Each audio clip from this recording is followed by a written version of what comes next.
Mardi 4 mars, c'est jour d'imposition de tarifs douaniers de 25 % par le gouvernement américain.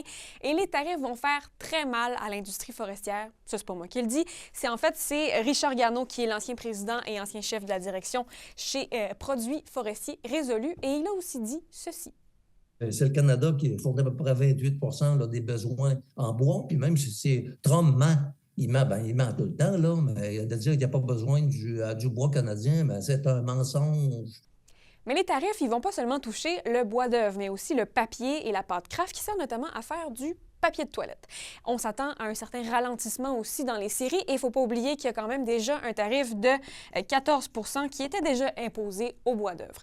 Maintenant, dans le secteur de l'aluminium, on ne s'attend pas à des impacts ou des pertes d'emplois tout de suite avec les tarifs douaniers. Ça, c'est pas moi qui le dis encore, c'est plutôt Jean Simard qui est le président de l'Association de l'aluminium du Canada. Nos usines vont continuer de tourner, les gens vont continuer de travailler, mais le choc va être ressenti largement et immédiatement du côté américain. Maintenant, reste à savoir si le gouvernement canadien va imposer des contre-tarifs. Parce que ça, les contre-tarifs, ça pourrait avoir un impact pour nous, les consommateurs, parce que, par exemple, le prix de l'épicerie pourrait augmenter ou le prix des voitures, par exemple. Mais bon, ça, on s'en reparlera rendu là parce que ça va certainement se développer pas mal au cours des prochaines heures.